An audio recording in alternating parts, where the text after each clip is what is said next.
Et ce matin, il m'a mis à cœur de vous apporter ce thème, Abraham, l'intercesseur. On va lire dans Genèse chapitre 18, le verset 16 à 33. Genèse chapitre 18, le verset 16 à 33. Je lis dans la version du Semeur.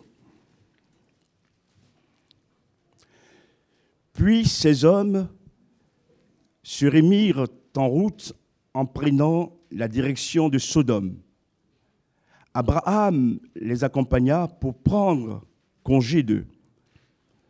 L'Éternel se dit alors, « Cacherai-je à Abraham ce que je vais faire ? Il deviendra l'ancêtre d'un peuple grand et puissant et une source de bénédiction pour tous les peuples de la terre. Car je l'ai choisi pour qu'il prescrive à ses descendants et à tous les siens après lui de faire la volonté de l'Éternel en faisant ce qui est juste et droit. Ainsi, j'accomplirai les promesses que je lui ai faites. » Verset 20, « Alors l'Éternel dit à Abraham, « De graves accusations contre Sodome et Gomorrhe sont montées jusqu'à moi. Leur perversité est énorme. Je veux y descendre pour voir si leur conduite est vraiment conforme à ce que j'entends dire. Et si ce n'est pas le cas, je le saurai. » Là-dessus, ces hommes, ce sont des anges, ils sont ces trois hommes, trois anges, partirent en direction de Sodome, tandis qu'Abraham continuait à se tenir en présence de l'Éternel. Il s'approcha d'eux et dit, « Vas-tu vraiment faire périr le juste avec le coupable? Peut-être y a-t-il 50 justes dans la ville. Vas-tu aussi les faire périr? Ne pardonneras-tu pas à la ville à cause de ces 50 justes qui sont au milieu d'elle? Tu ne peux pas faire cela. Tu ne peux pas traiter de la même manière le juste et le coupable et faire mourir le juste avec le méchant. Toi qui juges la terre entière, n'agirais-tu pas selon le droit? » L'Éternel lui répondit, « Si je trouve à Sodome 50 justes, je pardonnerai à toute la ville à cause d'eux. » Abraham reprit, « Je ne suis que poussière et cendre, et pourtant j'ai osé parler à mon Seigneur. Peut-être que des 50 justes, il en manquera 5. À cause de ces 5 hommes en moins, vas-tu détruire toute la ville? » Dieu répondit, « Non, je ne la détruirai pas si je trouve 45 justes. » Abraham reprit à nouveau la parole et dit, « Peut-être ne s'y trouvera-t-il que 40 justes. » Dieu dit, « À cause de ces 40 justes, je ne la détruirai pas. » Abraham poursuit, « Que mon Seigneur ne se fâche pas.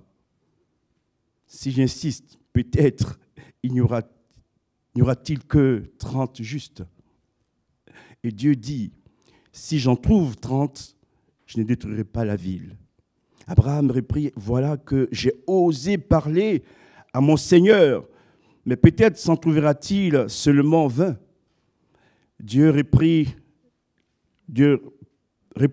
« À cause de ces 20, je ne détruirai pas la ville. » Abraham dit, « Que mon Seigneur ne se mette pas en colère, et je parlerai une dernière fois.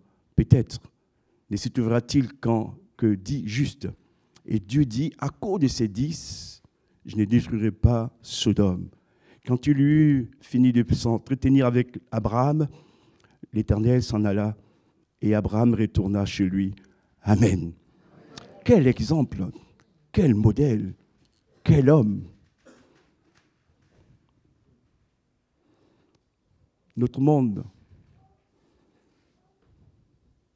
ressemble à Sodome et Gomorrhe.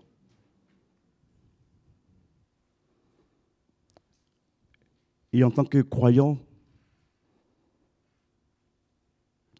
que pensons-nous de Sodome et Gomorrhe? Qu'attendons-nous de Sodome et Gomorrhe? Certains diraient, Sodome mérite d'être puni, de subir le courroux de Dieu,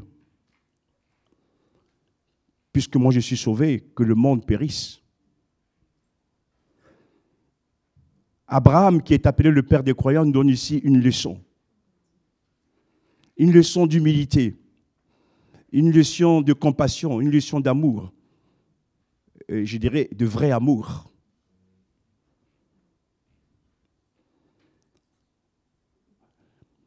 Les habitants de ces deux villes ne craignaient pas Dieu et se livraient à la débauche, à l'immoralité, à l'impureté de toutes sortes. Les mœurs étaient légères.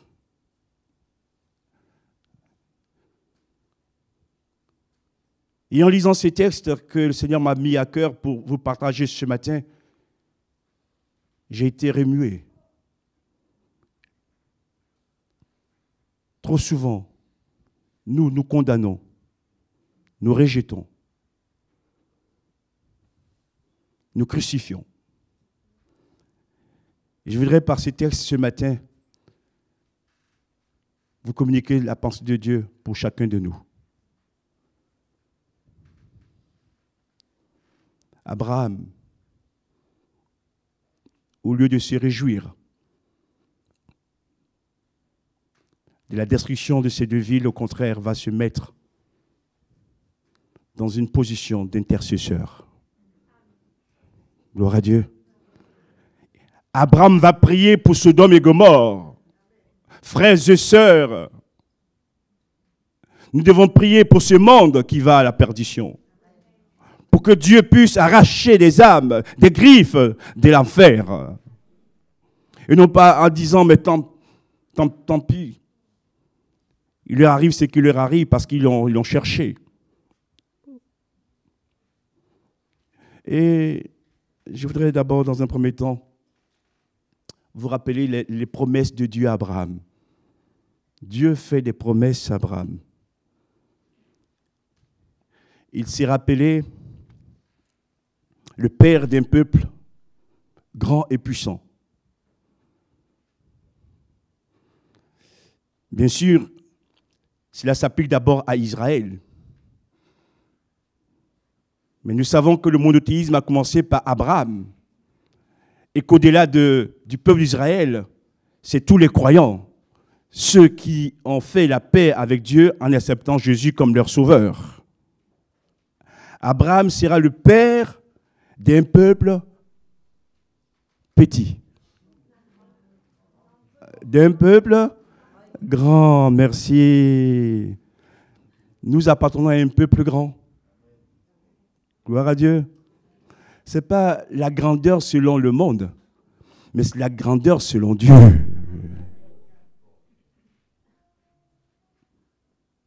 Car c'est ce peuple qui un jour va régner avec Jésus.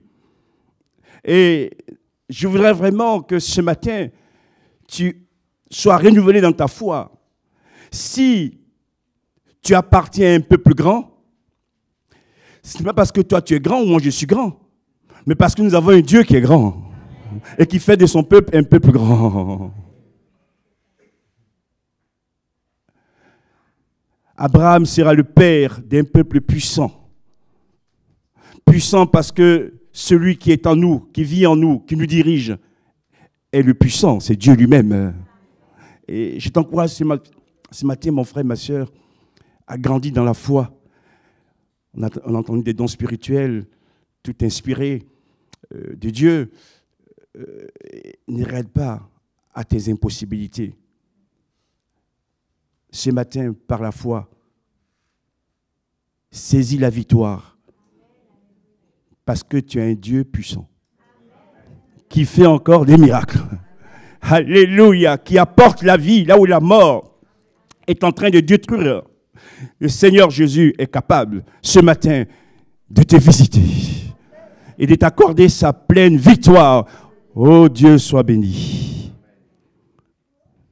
Abraham, deuxièmement, sera une source de bénédiction. Une source de bénédiction. Je voudrais dire ceci, frères et sœurs. Soyons des sources de bénédiction pour ceux qui nous entourent.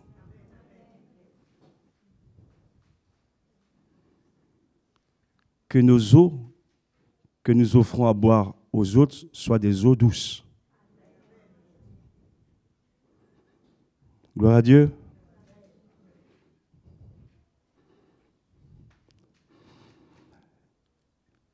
Cela veut dire quoi?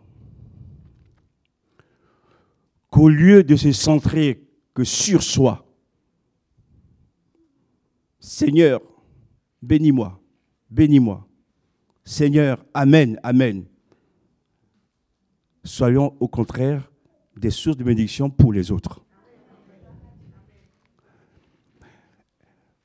Et dans mon ministère pastoral, je peux vous le dire, que lorsqu'on s'occupe des autres et qu'on bénit les autres, Dieu lui-même nous bénit aussi. Alléluia. Merci Seigneur pour ta fidélité, pour ta grâce. Ne maudissons pas, mais bénissons. Une source de bénédiction, écoutez bien ce qui est écrit, pour tous les peuples de la terre. Tous les peuples de la terre, pas seulement pour quelques peuples, mais pour tous les peuples de la terre. Seigneur, ce matin, ouvre nos cœurs à comprendre ces vérités. Tu nous as pardonné, éclairé, pour qu'on soit en bénédiction, non pas envers ceux qu'on aime seulement, mais envers tout le monde. Envers tout le monde. Israël ou pas Israël. Chrétien ou pas chrétien. Amen. Et peut-être que votre bénédiction par rapport à la personne qui est encore dans le monde que vous lui apportez pourra toucher son cœur, transformer son âme pour que cette personne se convertisse à Jésus.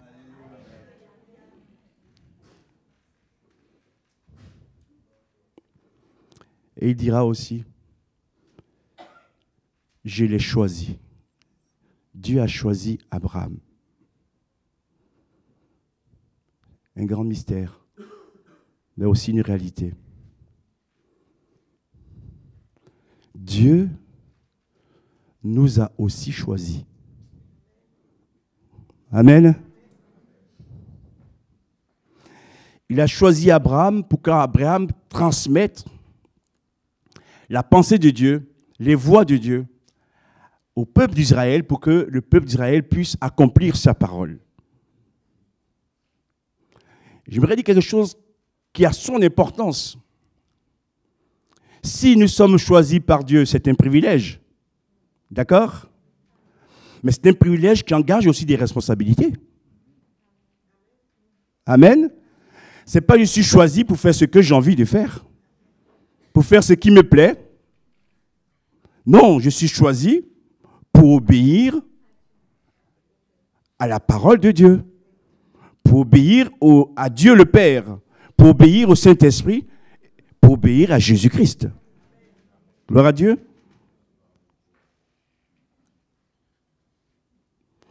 J'aimerais lire le verset d'ailleurs, 19. « Car je l'ai choisi pour qu'il prescrive à ses descendants et à tous les siens après lui de faire la volonté de l'Éternel en faisant ce qui est juste et droit. »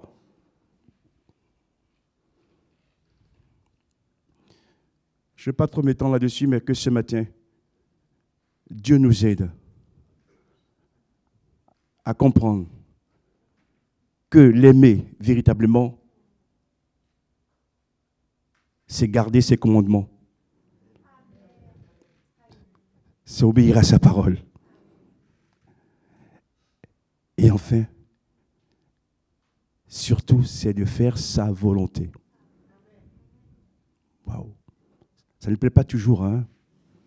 Mes frères et sœurs, quand on écoute Dieu et qu'on fait sa volonté, les résultats, c'est la bénédiction. Personne ne peut rien contre nous.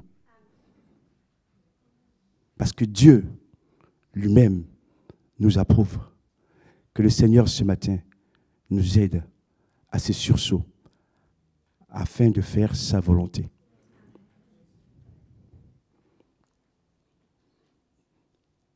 Deuxième point de ce message, après les promesses de Dieu à Abraham, les accusations contre Sodome et Gomorrhe.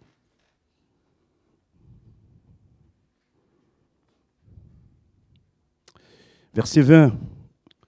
Alors l'Éternel dit à Abraham, de graves accusations contre Sodome et Gomorrhe sont montées jusqu'à moi. Leur perversité est énorme. Je veux y descendre pour voir si leur conduite est vraiment conforme à ce que j'entends dire. Si ce n'est pas le cas, je le saurai. Quelle leçon Dieu nous donne par ces paroles? Dieu sait tout. Dieu voit tout. Et pourtant, dans ce qu'il vient de dire, j'ai entendu de graves accusations contre Sodome et Gomorrhe. Et avant d'agir, j'aimerais d'abord vérifier les informations.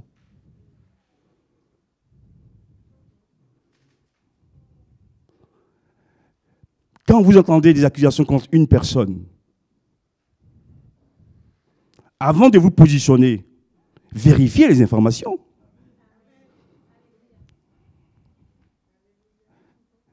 Mais des fois, on croit au premier venu ou aux premières informations et on juge les personnes. Non.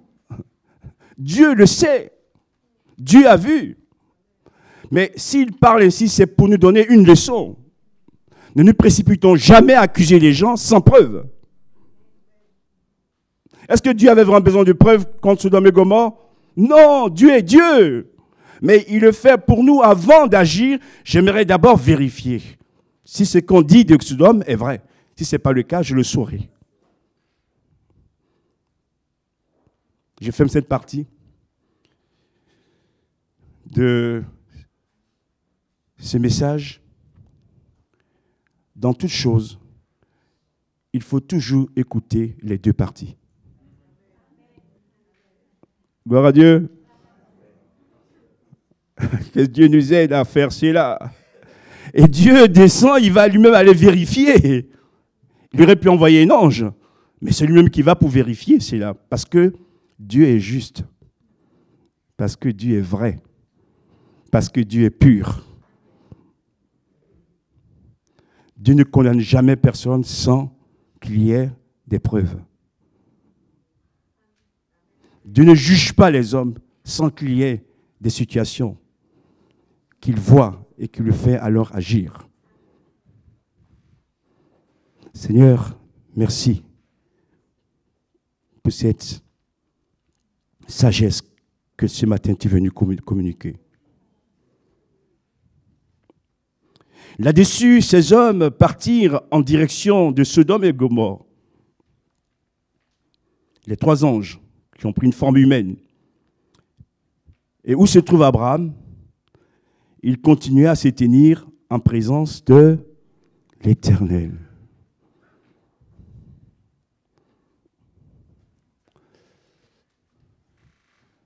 Après plusieurs années de service pour Dieu,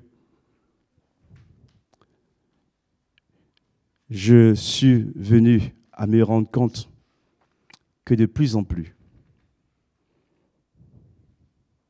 la chose la plus importante avant tout, avant de faire, d'agir, c'est de se tenir dans la présence de Dieu.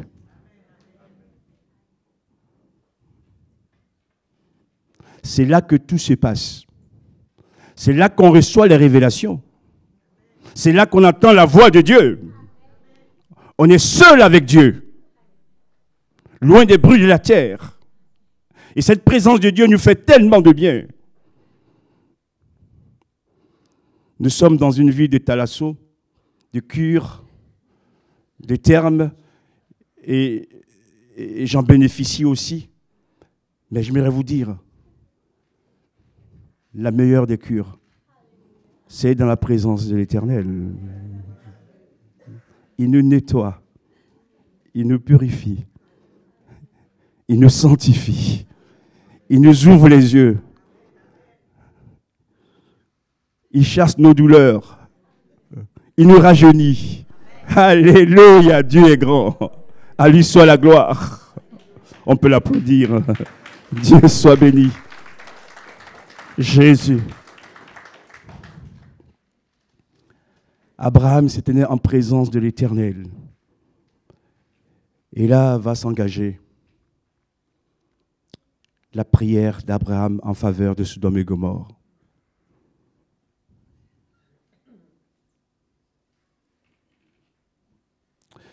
Et sa prière est profonde, ou ses prières, parce qu'il y a six prières. Il s'approche de Dieu et dit, il vient doucement, vas-tu vraiment faire périr le juste avec le coupable? Ça ne te ressemble pas, mon Dieu. Le coupable et le juste ne sont pas pareils. Et il ajoute peut-être, y a-t-il 50 justes dans la ville? Vas-tu aussi les faire périr? Ne pardonneras-tu pas à la ville à cause de ces 50 justes qui sont au milieu d'elle? Tu ne peux pas faire cela, mon Dieu. Tu ne peux pas traiter de la même manière le juste et le coupable et faire mourir le juste avec le méchant. Toi qui juges la terre entière, n'agirais-tu pas selon le droit, la justice?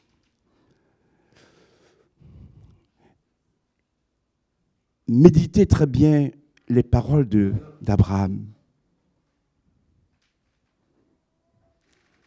Comment il parle à Dieu. C'est osé, hein? Mais pourquoi il parle ainsi à Dieu?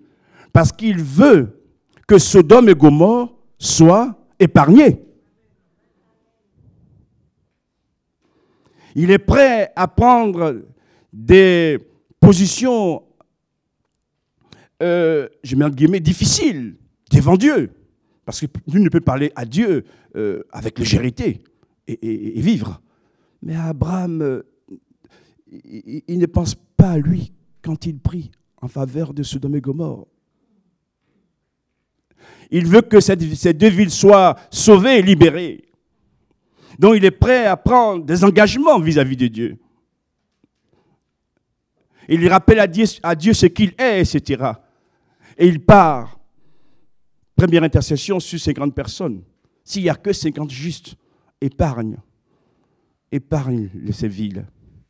Et Dieu répond à Abraham, si je trouve en effet à Sodome 50 justes, qu'est-ce qu'il fera? Je pardonnerai à toute la ville à cause d'eux.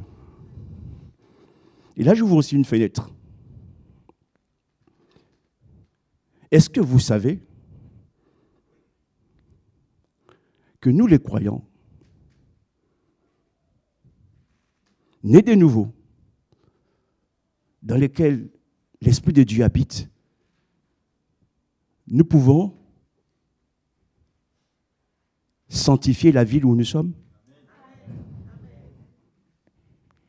Amen. Il y a des milliers d'habitants, mais s'il n'y avait que 50 justes, Dieu ne frapperait pas Sodome et Gomorrhe. Parce que ces 50 sont, eux, comme les antidotes pour amener la vie à cette ville. Frères et sœurs, si Dieu nous a choisis et sauvés, pour qu'on soit aussi le sel de la terre, la lumière de ce monde.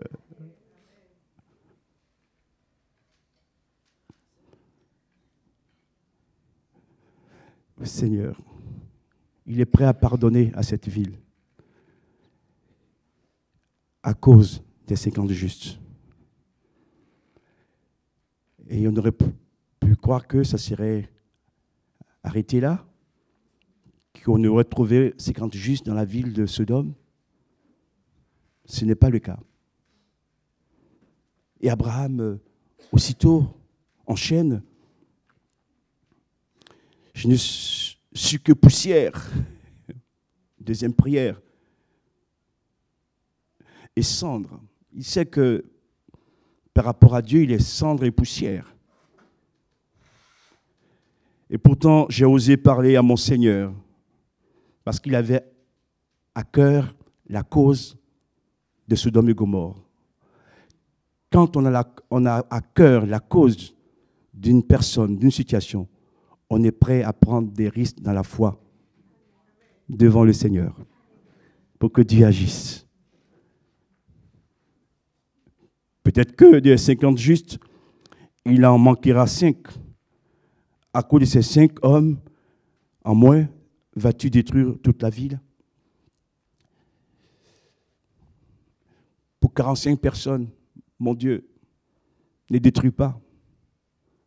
S'il y a 45 justes, pardonne. Pardonne. Deuxième prière. Il ne lâche pas. Il est là. Il combat. La prière, c'est un combat. Et Dieu va lui répondre. Non, Abraham, je ne la détruirai pas si je trouve 45 justes. Des 50 n'est pas à 45. Il n'y a pas encore les 45. Troisième prière. Abraham reprit à nouveau la parole et dit, peut-être ne s'y trouvera-t-il que 40 justes. De 50 n'est pas à 45. Et maintenant, on est à 40. Pour 40 justes, je t'en prie, ne détruis pas la ville. Et Dieu va lui répondre, s'il y a 40 justes, je ne le ferai pas. Et au verset 30, Abraham poursuivit, que mon Seigneur ne se fâche pas si j'insiste. Peut-être n'y aura-t-il que 30 justes. Il a quand même compris qu'il y a des limites avec Dieu. Et il craint que Dieu se fâche contre lui. Et il dit à Dieu, ne te fâche pas contre moi. Si j'insiste, je suis que cendre et poussière, mais je veux le salut de Sodome et Gomorrhe. Et c'est pour cela que je combats ainsi. Que dans ma prière, j'insiste pour que tu interviennes et que tu épargnes ces 2 villes. Et là encore, il n'y a pas 30 personnes. Et on arrive maintenant à la 5e prière. Abraham reprit, voilà que j'ai osé parler à mon Seigneur, mais peut-être s'en trouvera-t-il seulement 20. 5e, 20. Même là encore, il n'y a pas 20 justes dans la vie de Sodome et Gomorrhe. Ça ne nous interpelle pas?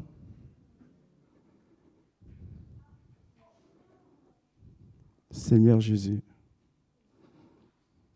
Mais au lieu de nous réjouir de l'état désastreux de ce monde, nous devons au contraire pleurer sur ce monde et prier pour ce monde.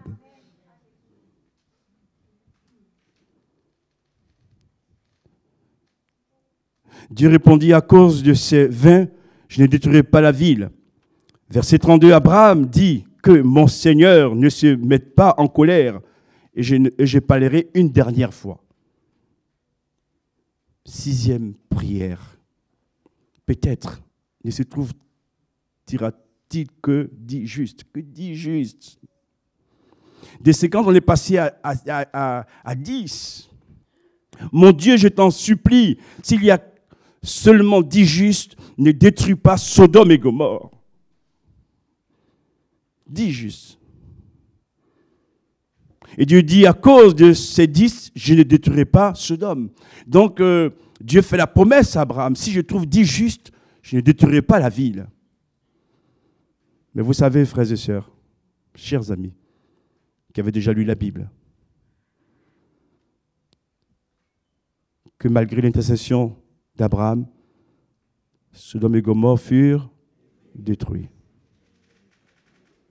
Pourquoi? Parce qu'il n'y avait pas ces 10 justes. Combien il y avait de justes? Combien il y avait de justes? Au départ, ils étaient 4. Lot et ses filles, avec son épouse. Et en cours de route, l'épouse s'est retournée. Elle est devenue une statue de sel. Donc il n'y a que 3 qui sont sauvés. Dans la vie de Sodome et Gomorrhe, il n'y avait que 3 justes. Wow. Wow, wow, wow, wow. Seigneur Jésus. Seigneur Jésus. Vous comprenez maintenant, frères et sœurs, l'état de ce monde? Pourquoi toutes ces violences? Pourquoi tous ces cœurs durs, violents? Mais comme Abraham, moi je ne me réjouis pas. Hein.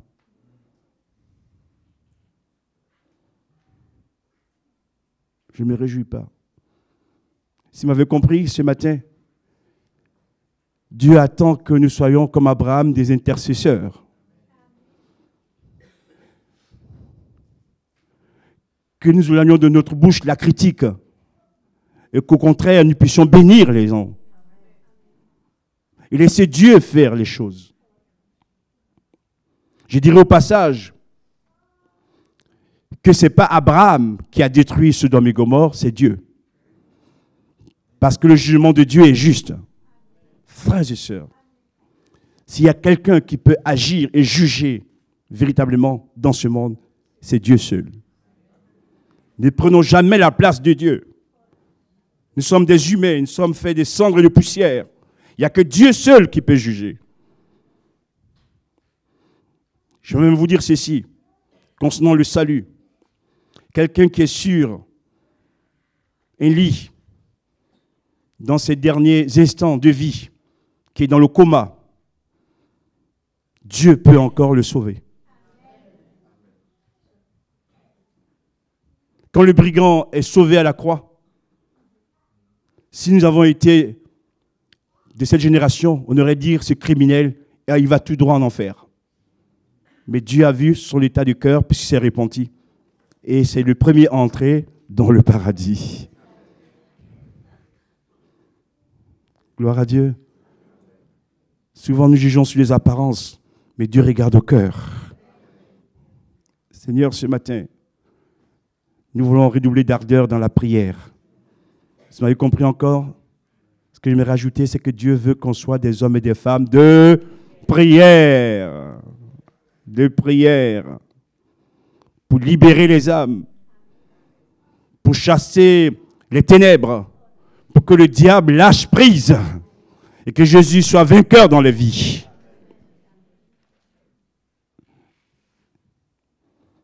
Jésus. Que pour ma commune, que pour la ville où je suis, où je vis, je sois, Seigneur, comme Abraham, pour intercéder. Après, la décision, c'est toi qui la prends. Mais avant que tu prennes ta décision, je veux d'abord, moi, prier pour ces personnes. Alléluia. Plus que jamais, frères et sœurs, Dieu attend de son Église une Église qui prie, une Église qui intercède. Et c'est au travers de la prière que nous verrons de grandes choses, des changements de vie. Ce matin, Seigneur, je donne gloire à ton nom pour les âmes que tu vas encore sauver. Parce que nous avons prié et que tu as exaucé. Que le Seigneur nous bénisse tous ensemble. À lui soit toute la gloire. Merci pour ta parole. Merci pour cet enseignement où tu nous rappelles à l'humilité, à être des hommes et des femmes qui intercédons, des hommes et des femmes de prière. Nous voulons, Seigneur, nous cacher devant toi, nous mettre dans ta présence pour que tu agisses, tu nous inspires. Nous prions, Seigneur, pour le monde entier. Nous prions pour le pays où tu nous as placés. Nous prions pour la ville où tu nous as placés. Seigneur, nous prions pour que tu sauves encore des âmes. Dans le nom de Jésus. Ce matin encore, tu fais des miracles. Que toute la gloire t'en soit rendue. Amen.